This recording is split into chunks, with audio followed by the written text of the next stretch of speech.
I'm going to show you how to do the V6 caliper swap on this body style IFS truck. You're going to need 91 through 94 Toyota pickup V6 calipers and a 1-inch master cylinder, which also comes off of that truck.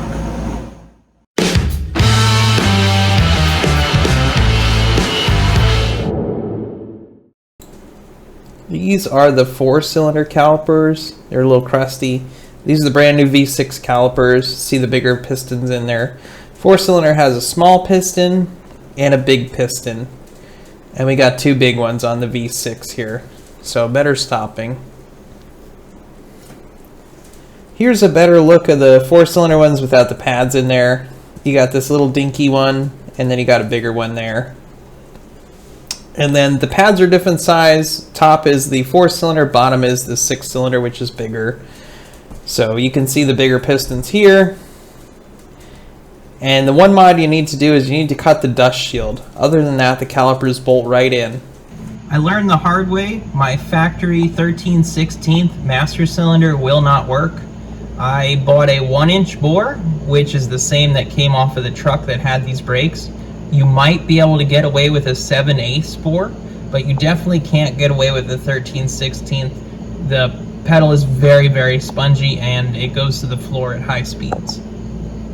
This is what the 1-inch bore master cylinder is installed. I had to bend the front brake line a little bit to get it to fit, but it does fit. The rear brake line fits perfectly. This is out of the 91 and 94 V6 truck, so it matches the calipers.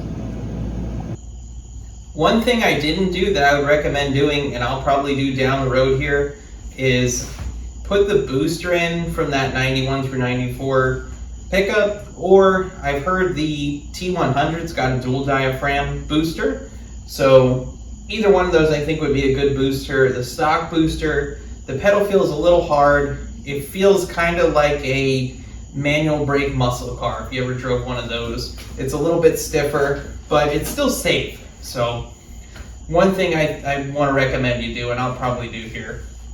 Other than that, the brakes work fantastic. I'm really excited. They stop better than they ever did. I thought they stopped good before, honestly. They didn't pull and they seem to stop good, but these stop really good. So I'm happy I did this swap. I think it's a great upgrade. If you're towing or just have bigger tires or whatever, I think it is actually a good brake upgrade. So I had a lot of issues just because I didn't have any kind of guide to go by.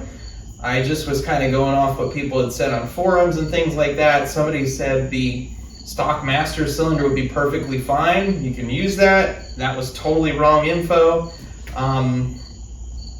Nobody necessarily talked about the pads physically being bigger. So in my head, I said, oh, it's the same caliper. They just put 2 bigger pistons and it takes the same size brakes and all that.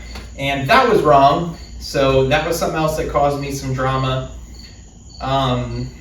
Yeah, I think this is a great video. It's going to put everything together in a neat little package if you decide you want to do this swap and upgrade the brakes. So that's kind of why I made the video. I hope it helps somebody out. Please like, comment, and subscribe. I do all sorts of other stuff. I have a supercharger on this engine. I built all the brackets and manifolds and stuff for it.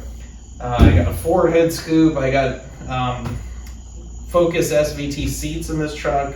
I've got a Ford 9-inch in this truck. I just do whatever. I guess there's a lot of Ford stuff on there. I never really thought about that.